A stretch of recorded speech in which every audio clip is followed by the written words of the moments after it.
All right. Welcome to episode 1 of the New England Sports Media Podcast. With us is the Boston Globe's Chad Finn, a columnist with the Globe, Boston.com. You've probably seen him on Twitter and all over the place. He's covered the Red Sox and all kinds of sports with the Globe. Chad, thank you so much for joining us. You bet, guys. Glad to be on.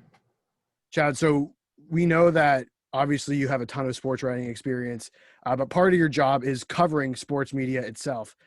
Can you briefly kind of explain how you do that and how your role became that, or that became part of your role?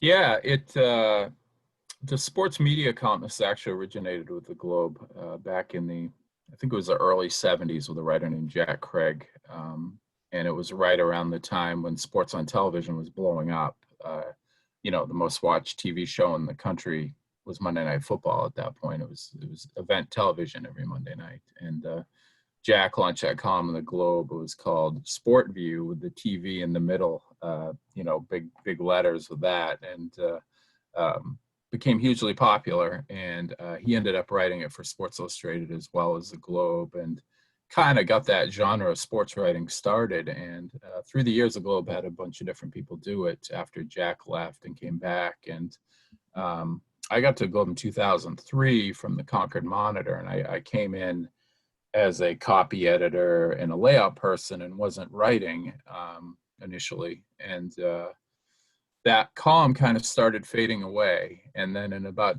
I think they were, newspapers are getting smaller. I think they were thinking about getting rid of it altogether. And in 2009, sports media in Boston blew up. You got a second sports radio station. WEI always got great ratings since launching in 1990. And finally, an FM challenger came along to them in the Sports Hub, which was owned by CBS Radio at the time, had nice financial backing, hired people that already had a place in the Boston market, built their afternoon drive show around Michael Felger. It was a success right away, and challenged EI. And I think in the second ratings book, they beat them, which nobody really thought was going to be possible early. And they ended up, they've battled since, but the Sports Hub has generally been number one. So that happened. And then a bunch of other sites also launched either revamped television programming or websites.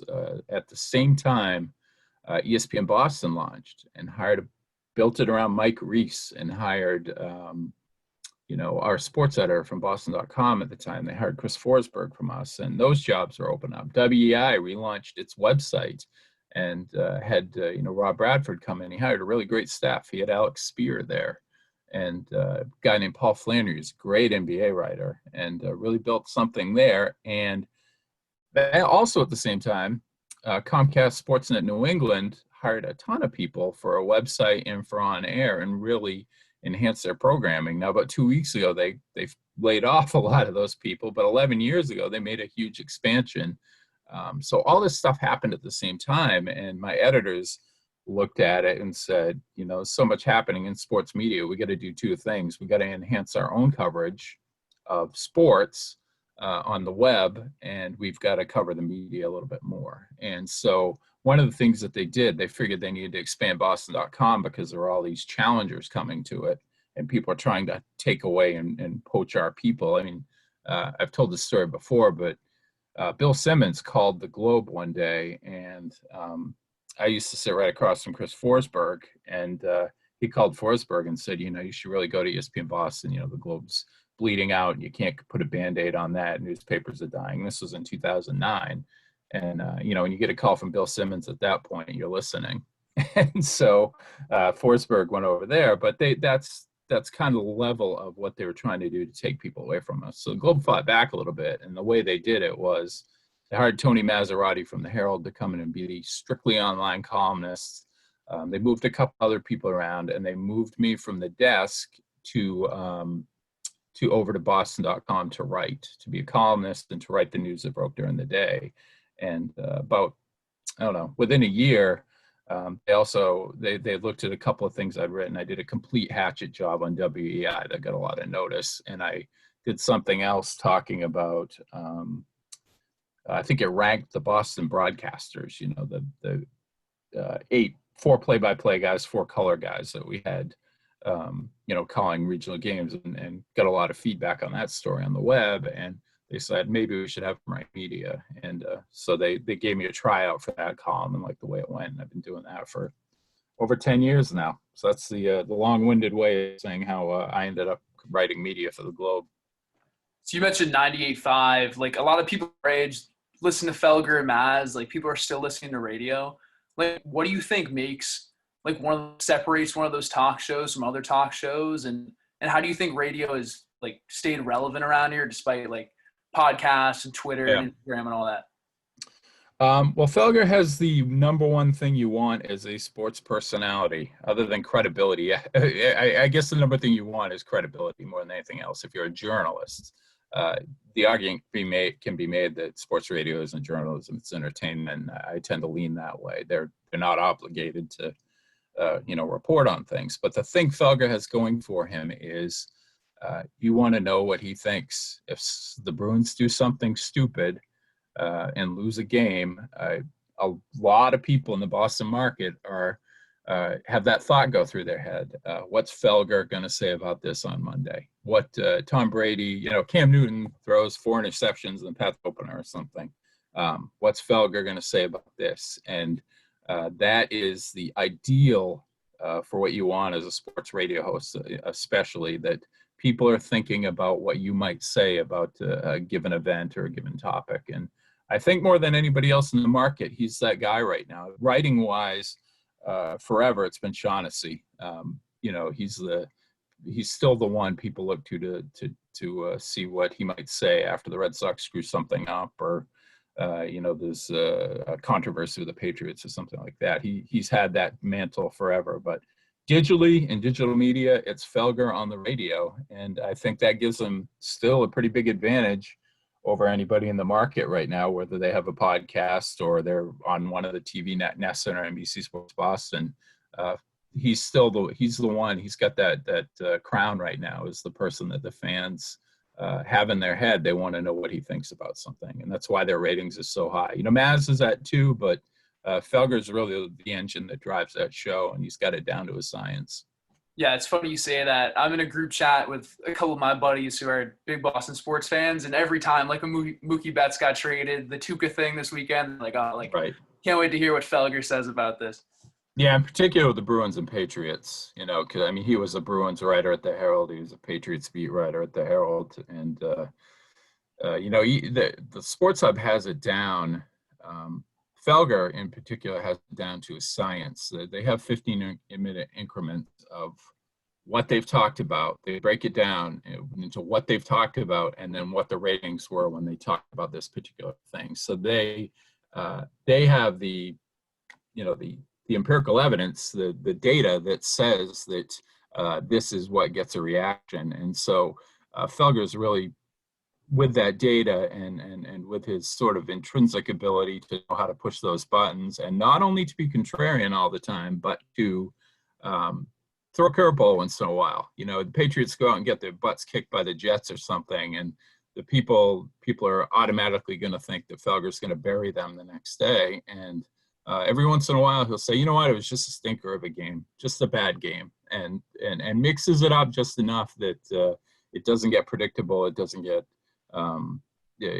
to a point where the people who give a crap about sports radio in Boston already know what's going to be said. So, that's kind of his talent and his ability there. And a lot of other people that do the same thing. Glenn Ordway forever has done the same sort of thing. Felger kind of learned the basics from him as a guest on Ordway's show way back when. But nobody's done it to the same degree and success as 98.5 in that particular show for quite a while now.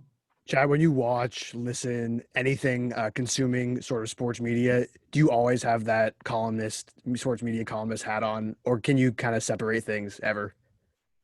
Yeah, I do. It goes the same way with sports too, though. Every time I have a thought about sports, I have sort of trained myself to think, is this something I could write about? Is this something that could be a column?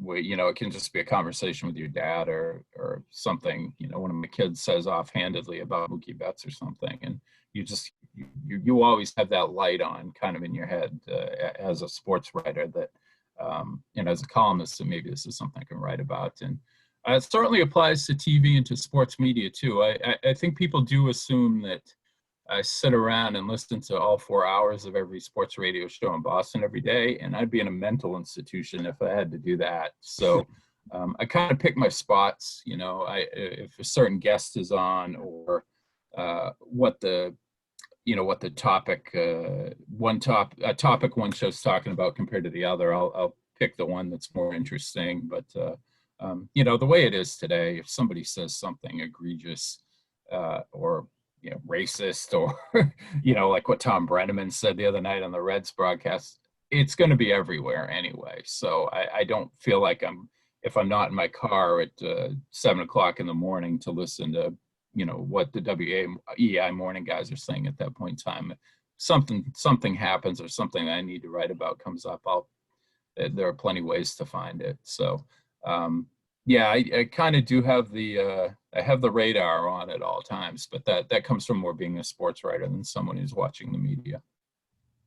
And Greg and I go back and forth about this all the time in terms of like how we like to consume games and stuff. Like I read your column the other day about the Red Sox WI broadcast. Like Greg likes listening on the radio. Like I can't listen to games on the radio. Like I prefer watching on TV. How do you like to consume games? And are you watching ESPN shows? You prefer listening on the radio? Like, what do you like to do as a fan? Yeah, I just watch everything as a sports fan more than as someone who's a critic or whatever. I hate that word because it's not what I look at it as a columnist, someone who's, critic sounds like nitpicking to me, and that's not really what I'm doing. I'm just trying to write about interesting stories or interesting subjects or things that happened within the realm of sports media, but I don't feel like I sit there and nitpick every broadcast for a column or anything like that. I sit down to watch it as a fan because that's what I was. Like I grew up as somebody who loved sports my whole life. My dad used to bring home the Herald and the Globe in the morning since I was about 8 years old, and I'd read like Peter Gammons or Lee Montville, or in the Press Herald, it was Steve Buckley, who was covering the Maine Guides minor league baseball team then, he's well known in Boston now, but he was an absolute treat to read back when I was like 14, 15 years old, and realizing this is what I wanted to do. And I wanted to work at the Globe growing up, and because I loved sports and I liked writing and reading, and I got there from writing from the perspective of someone who hopefully is relatable to the fans. I'm not writing from a fan's standpoint, but I'm writing from the standpoint of someone who understands where they're coming from because I've been there. I'm not going to write a rah-rah column, the Red Sox need our help right now or anything like that. I'll write that they suck, but I understand the perspective of the fan who's really frustrated with watching this team and watching Mookie Betts tear it up in LA and all the things that have happened. And I think that more than anything else is the best way to connect with the people who are going to be reading you or listening to your podcast or watching you on TV. And so the way I consume the games is, hey, the Bruins are on today, I'm going to sit down and watch this. I'm not thinking really about what Jack Edwards might say or what Brick's analysis might be. I'm just looking forward to watching the game and watching it in the same way that the people who hopefully are reading me are. Chad, how about source building as reporting on media? You were all over the NBC Sports Boston thing when that broke. How do you build and maintain sources, especially when a lot of those people in some ways are your colleagues or your competitors, but you're also covering them from a lens of a columnist as well? Yeah, media-wise, it's I don't want to say it's easy. It really isn't, because one of the things that drives me crazy, and this is more on a national level, is when you have a reporter who won't say anything about his own circumstance. Like, he's a reporter. He's out. I'm just an example. This has never happened with him, but say you're talking about Adam Schefter and his contract's up at ESPN. And this is a guy who makes his living on nuggets of information and being the insider. And then as a media reporter, when you ask somebody like that about, when's your contract up? Oh, I really want to keep that close to the vest. You're a reporter, you can share that with me. You know what my job is. So that drives me nuts when sports writers like that try to play it close to the vest. Like there's some, like they're JD Martinez not telling you whether they're going to opt out of their contract or something. But The key thing I think is being at events as much as possible.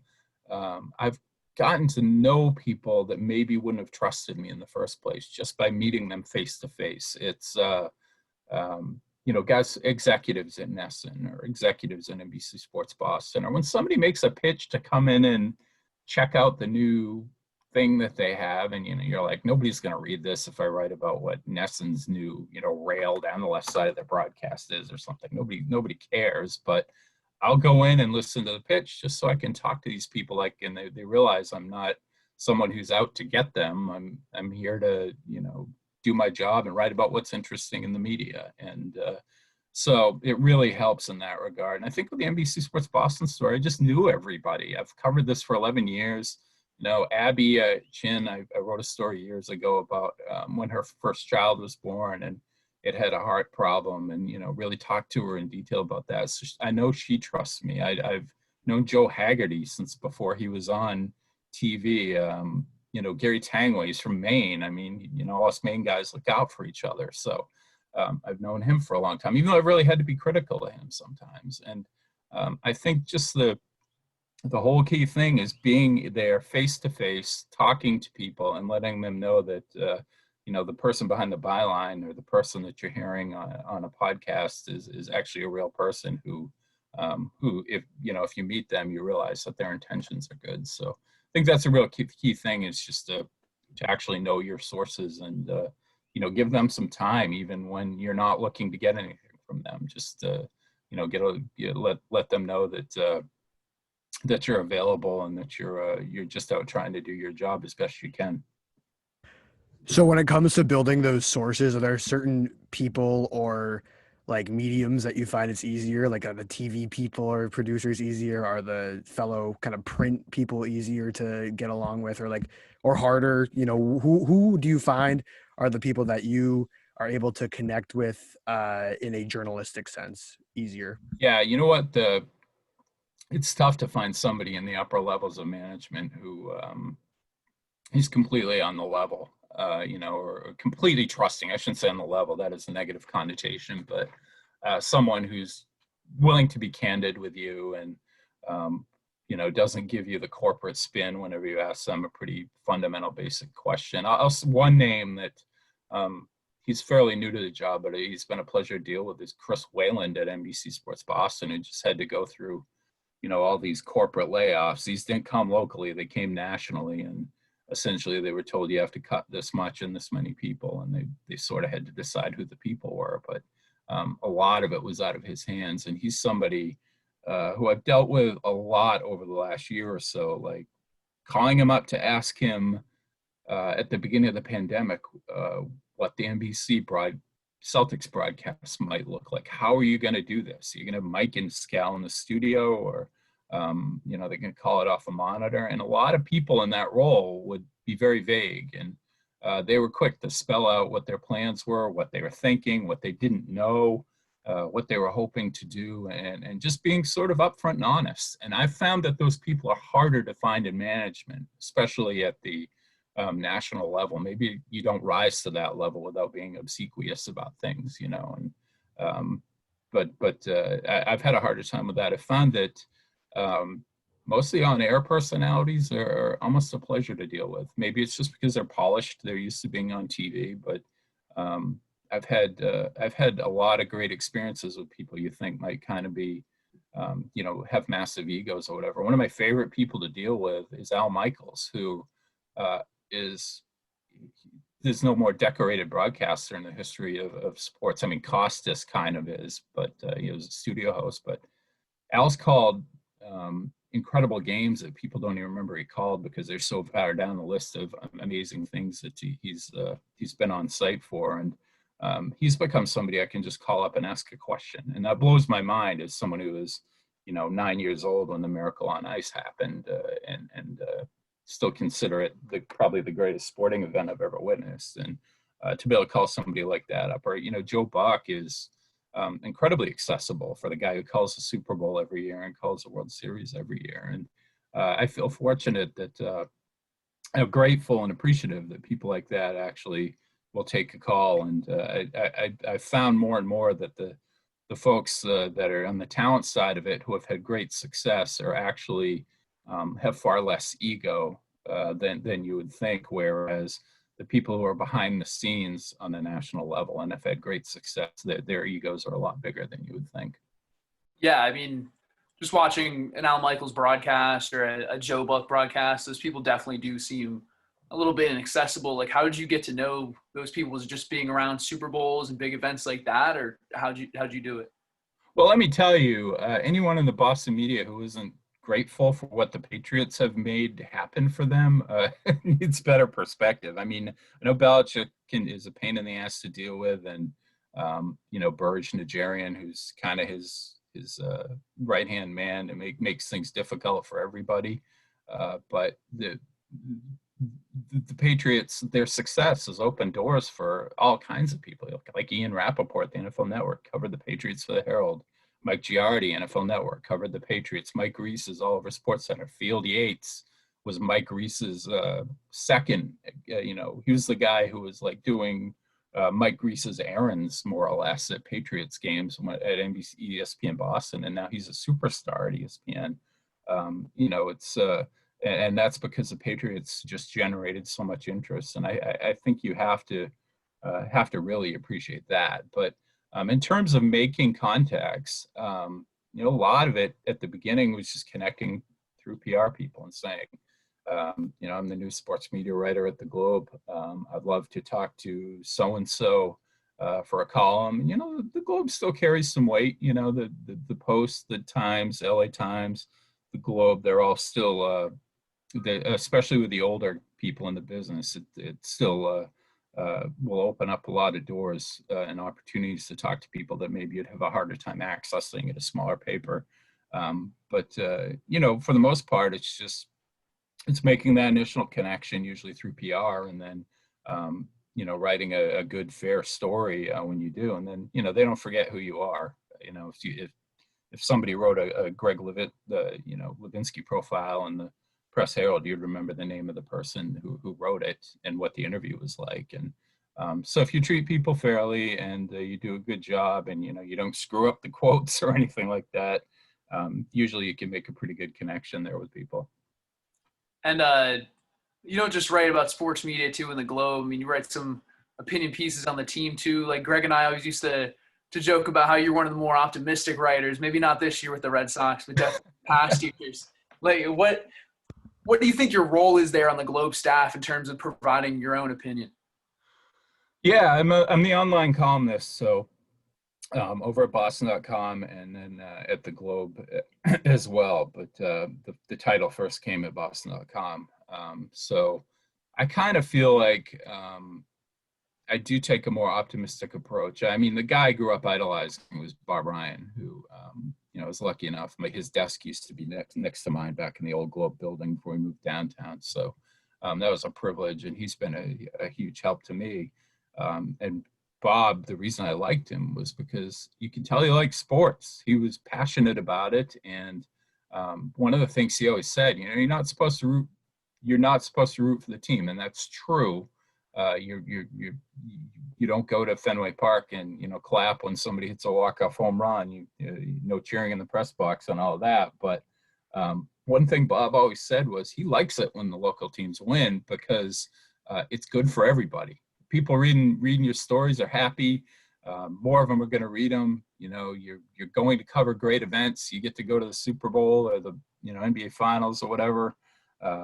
The place you work for is making money because you're selling advertising because everybody wants to be attached to the team, and so it's good. It's good for business when the teams win, and I've always kind of kept that in mind. It's much more fun to cover the 2018 Red Sox that won 108 games and steamrolled the Yankees, Dodgers, and Astros in the playoffs than it is to cover this debacle where Xander Bogaerts is probably regretting ever signing that contract, and some guy you've never heard of, should be pitching out of the bullpen for the Sea Dogs this year for this minor league baseball is a guy getting the start. So it's much more satisfying for everybody if their teams are good. But I grew up reading Bob, and my approach is similar to his, I think, where I don't think optimism is necessarily a bad thing, especially at a time when your football team's won 6 Super Bowls, the Red Sox have won 4 World Series, and the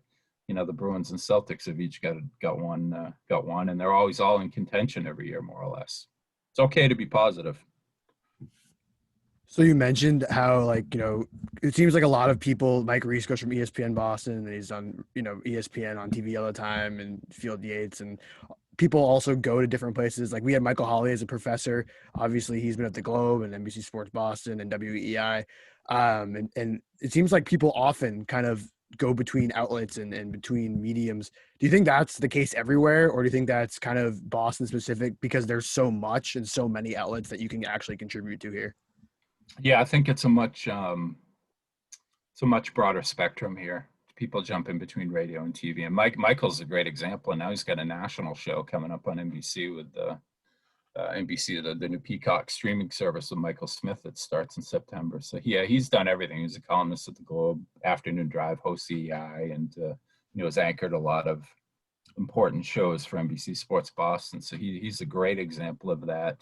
Mike Reese started out and Tom Curran and Albert Breer all started out as football writers at the Metro West Daily News, just trying to get a foot in the door. Breer would go cover high school games and then go to the Patriots on his off time, just because that was what he wanted to do. And I think you'll find a lot of examples of that in people in this market who hustled that way, and even after they made it, still continued to hustle and look for a better opportunity. And maybe if they were a writer, they wanted to get on TV, or there are writers I know of now who would like to get a full-time radio gig. It's just you're always trying to open other doors, I think, and because there are so many more opportunities here, even though that's contracting a little bit now with people losing their jobs and people not filling jobs that open up and that sort of thing.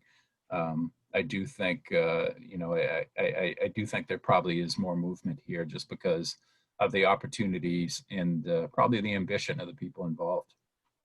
And with how like the eyes of the viewer have kind of gone, especially like locally, do you think like shows like the NESN Highlight Show or like NESN After Dark or like Boston Sports Tonight, like do you think some of those shows are going to keep going for a long time, or do you think some of those like with the younger viewing population will get phased out at some point? Yeah, those shows don't get great numbers. Boston Sports Tonight, get like a 0.2, 0.3 rating. Simulcast for Thugger and Maz that runs on NBC Sports Boston does about the same thing. And the NESN shows are roughly in the same range. NESN, it's kind of sad what happened to NBC Sports Boston because NESN has used to gloat, I should say. I haven't heard much of this lately, but they used to gloat that they didn't put the money in that NBC Sports Boston did and got basically the same ratings into their programming. Whereas NBC Sports Boston, they paid big salaries to those people they hired back in 2009. I think most of them, a lot of them started at $125,000 a year, which was just a huge leap for a lot of them that had worked at newspapers. And NESN kind of gloated that, they cut costs here and there and got the same ratings. So why are they spending that money over there? And unfortunately, it was kind of, a decade later, it was kind of justified, I guess, a little bit. But yeah, those shows don't do that well numbers wise, but they got to fill the programming with something. The big money comes in on the live sports just as it does nationally. And NBC Sports Boston's a rights holder for the Celtics, and NESN has the Red Sox printing money even in in a horrible season like this one, and the Bruins broadcast do very well. The first what was it? Was it Monday night when the 3 teams played at the same time? The Bruins won the night, and NBC NESN's ratings were higher than almost twice as high as NBC Sports Boston's were for the Celtics, but they're much higher for a live sports event than they are for any of those little programs. So I think they'll keep running those shows, but the budgets for those shows get smaller and smaller, and I don't think the way things are going in the world right now that they're going to pump a lot of money into them going forward. Chad, a couple of quick hitters before we let you go. First, you talked about guys that all three of those football writers went from the Metro West Daily News to very prominent positions. Are there any people right now that you kind of are looking at in the New England landscape as potential rising stars? Wow, that's a good question. I don't know. I get that one a lot, and it's tough because there haven't been a lot of new people to come into the market lately. The Globe opened up a columnist job when Chris Gasper went to Channel 5, and that hasn't been filled yet. Nora Princiati, who's I think is fantastic, just such a smart person and a great writer, went to the Ringer. We haven't replaced her yet at the Globe. But I do think one person who you're going to see, I wish I could name somebody who wasn't a colleague, but I think Julian McWilliams, who covers the Red Sox for us, he's a very young guy, came to us from The Athletic, covered the A's out in Oakland.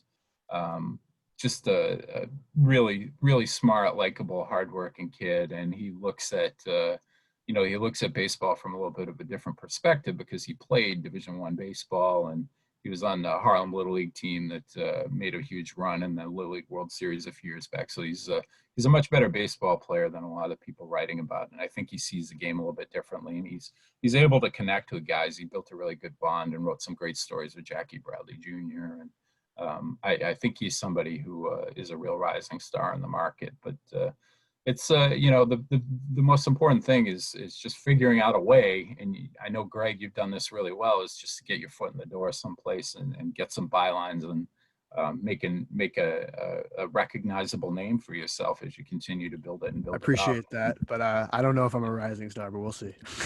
Well, yeah, you're certainly way ahead of where most people. When I was your age, I still probably had 3 more years left at the University of Maine. So, took me 6 years to get out of there before I even got a job. So, it's a matter of perspective for everybody. But I would say Julian's somebody who's really, really jumps out at me. And no, I don't know. I mean, nobody young ever gets hired on the radio.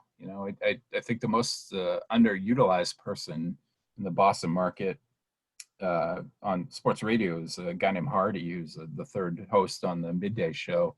Really talented guy, talented producer, and could anchor his own show easily. But seems pretty happy where he is, and 98.5 does a really good job of locking people up. But it's the whole key thing is just getting that first opportunity and making the most of it. I was going to ask you about kind of like an unsung hero or someone's work that you really enjoy that you think people may not really know of. Yeah. Give me a genre. Is it a medium? Is it radio, TV, or print? Let's go TV. TV. Well, let's see. That gives us NESN, plus the local TV channels and NBC Sports Boston. I would say, well, this isn't a young person by any stretch, and he's really well known to the market. But I think somebody who just everybody should admire is Mike Gorman, who calls the Celtics. He's been here since 1981 when Tommy called the games. But to me, he's truly remarkable, and I hope Celtics fans appreciate having him on. They're a tough place to identify somebody young or somebody who's up and coming because they just let a bunch of people go. I would say Abby Chin was somebody who should have been in that category, and they let her go. Over at NESN, I think Doug Hyde does a great job covering the Patriots. He's more online, but he's on TV quite a bit as well. He's somebody who nobody knew who he was when he started out, and he just built up respect, and is now one of the most well-regarded Patriots writers and trustworthy Patriots writers in the market. I would put him up there, but TV right now is a pretty tough one just because, those jobs are shrinking. They're not growing. Do you see any sort of jobs growing right now? Right now, no.